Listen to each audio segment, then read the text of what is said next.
So you want to play War Thunder. Maybe because you have various reasons. Some of those being: you have a fuck ton of free time. You like planes and tanks. You really enjoy pain. A friend gave you a ticket to hell. You have a lot of patience. Like really, I don't know why you're wasting it on this game. You're so rich you could buy the entire gauge in store and still not be satisfied. Or to put it simple, you're stupid. As you sign on the game, you will see how you'll look like if you spend money on this game. But do not let that fool you. That battle ratings repair cost is extremely trash. After the game took 50% of your computer space, you will see 8, soon to be 9, nations to play as. What a fucking For the sake of your mental integrity and everyone else, please, don't choose Germany as your first nation. We all know you want to get the tiger, but trust me, it isn't that great. Well, at least on the hands of some sweaty wahoo. Planes and tanks are divided by ranks, each becoming more of a shit show than the previous one.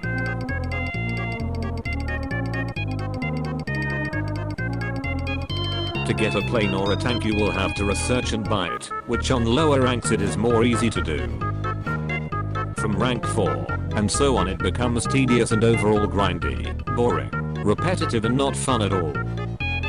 My personal experience with this game is reaching rank 4 and not being able to go up from there because of the constant up-tiering and trash maps. I won't even try to talk about planes because I'm total trash at them. The game also has premium content. It is a free to play after all. Some of them being gift planes and tanks. Speaking of which, they sometimes tend to be really stupid. Example of them being the IS-6 and the VFW.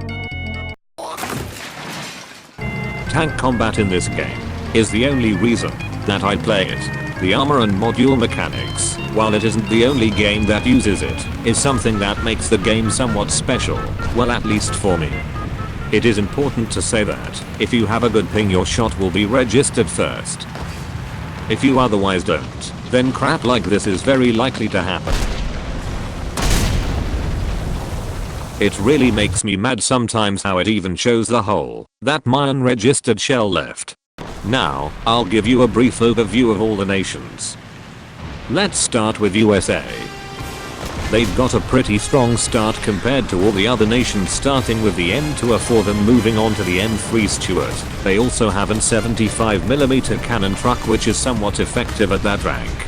In rank 2 is where you will exterminate the enemy with a double cannon monster known as the M3 Lee, and then proceed to play with the Shimmer. For 3.7, the M10 has a devastating cannon capable of ignoring almost all the enemy armor. Rank 3 is where you will see some great tanks like the M18. A really fast tank armed with a 76mm cannon. It is very common to see them flanking, as that is what they excel at. Another one is the Jumbo, a really heavily armored tank that has a P-shitter. It is the nightmare of many medium tanks, but not a threat to heavy tanks.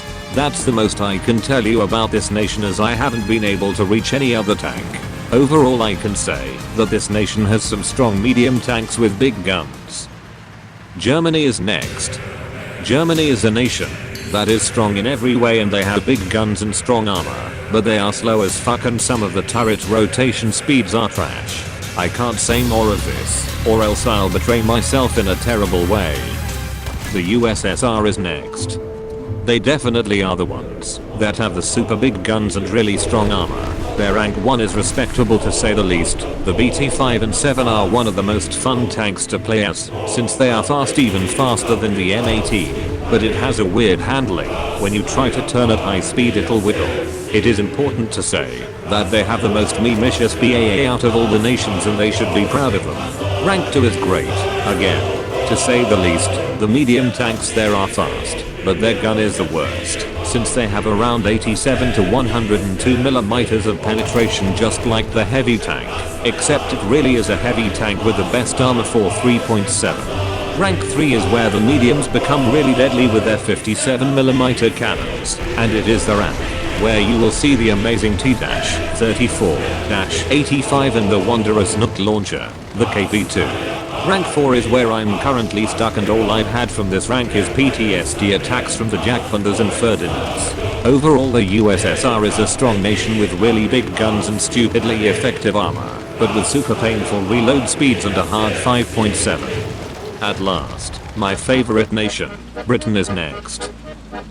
Arguably the AP rounds that this nation has are the best. Rank 1 for them is a bit easy, since you'll have no trouble going through enemy armor with their AP shells, but just like you have no trouble going through enemy armor, the enemy will feel the same way as you. Until you unlock the Valentine Mark 1, it'll take the enemy some careful shots to get through your armor.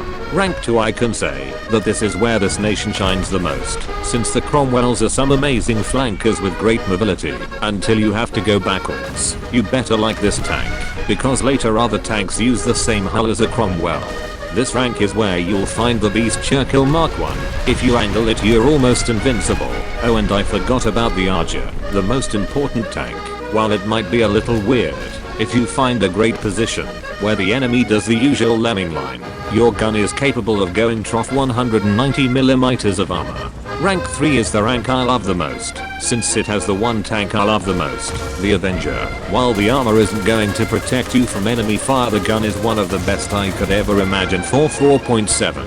Other noticeable tank of this rank is the Churchill Mark 7, also known as the Bunker, has the Jumbo Syndrome, lots of armor and a shitty gun. Rank 4 is where I'm stuck. The APDS rounds is the first thing that comes to my mind when I think of Britain. No, I'm lying.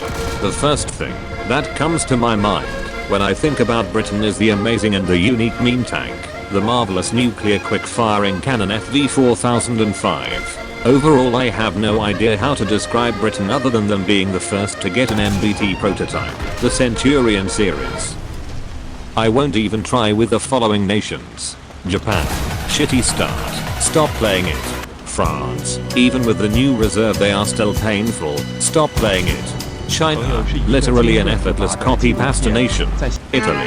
As existent as their 5.0 tanks. Stop playing it. They are really annoying. I think I've covered enough of this game. I really don't know what more can I say about it. If you have any suggestions, just write them in the comments. If I get enough suggestions, I might even redo this video.